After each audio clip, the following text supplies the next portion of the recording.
monsieur le député. La parole est à monsieur Alain Tourret pour le groupe radical, républicain, démocrate et progressiste. Vous avez 10 minutes, monsieur le député.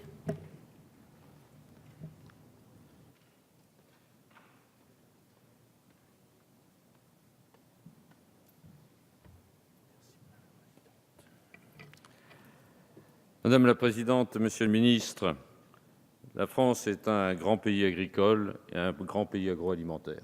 Sans doute le premier d'Europe, peut-être encore le premier d'Europe.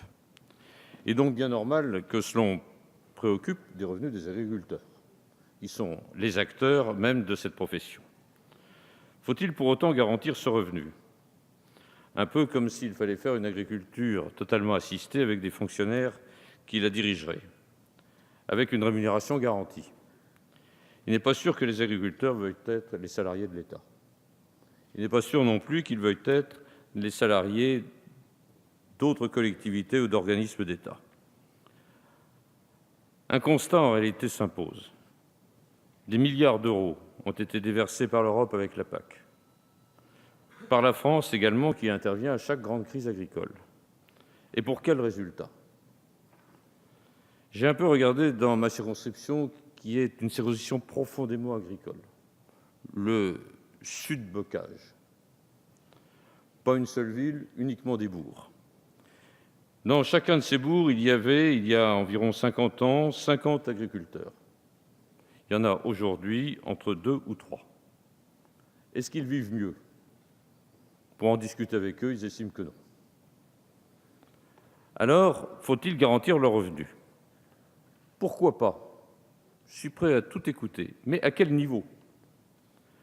Monsieur le ministre, en 1997, lors de mon premier mandat, nous avions mené une réflexion utile avec le CTE, le contrat territorial d'exploitation. Ce contrat territorial d'exploitation rémunérait la fonction de l'agriculteur en tant que producteur et la fonction de l'agriculteur en tant que protecteur de la nature. Ça a été la première mesure qui a été supprimée par Jacques Chirac. Ça a été bien malheureux lorsqu'en 2002, il a repris le pouvoir. Il y avait ainsi un accord qui se passait avec les garanties qui pouvaient être données pour assurer cette double fonction de l'agriculteur. Car l'agriculteur remplit une fonction de service public. Ce n'est jamais suffisamment souligné. Pourquoi remplit-il une fonction de service public? D'abord parce qu'il produit des choses essentielles. Sans agriculture, il n'y a plus de société, il n'y a plus de civilisation, il n'y a plus rien. Deuxième chose, il assure un certain nombre d'autres fonctions, mais il les assure de manière différente. Qu'y a-t-il de commun entre l'agriculteur qui s'occupe de viande, avec les bœufs, les ovins, les pourcins, de lait, ou bien alors de produits frais, de viticulture, de légumes? Nous n'avons pas une agriculture, c'est ça tout le problème. Nous avons des séries d'agricultures qui sont différentes selon tous les territoires et selon tous les produits. Alors, qu'est-ce que l'on peut essayer de demander?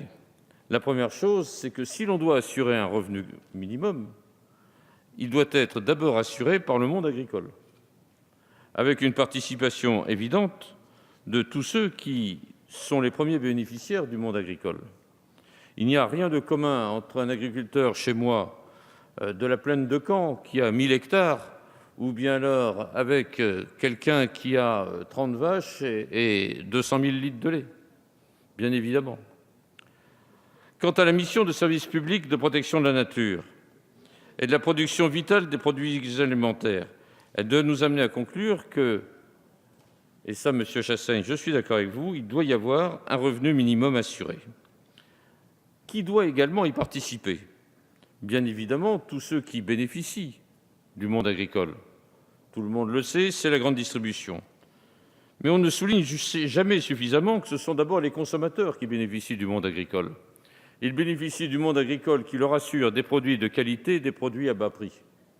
Si on ne reprend pas cette discussion à travers le consommateur, on ne peut pas y arriver.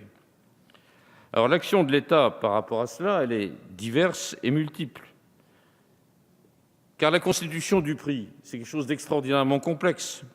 Le prix, ça dépend des normes, ça dépend des débouchés, ça dépend de la qualité, ça dépend des quotas, ça dépend de la surconsommation, ça dépend du coût du machinisme agricole, de la concurrence, des aides multiples, de l'urbanisation.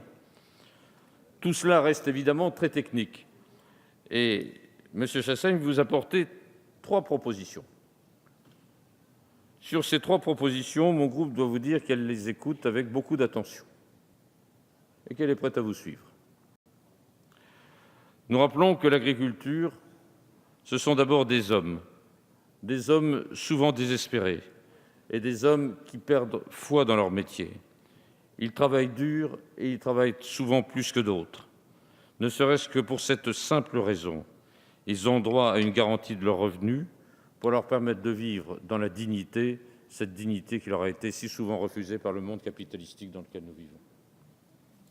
Merci, monsieur le député. La discussion générale est close. Voilà.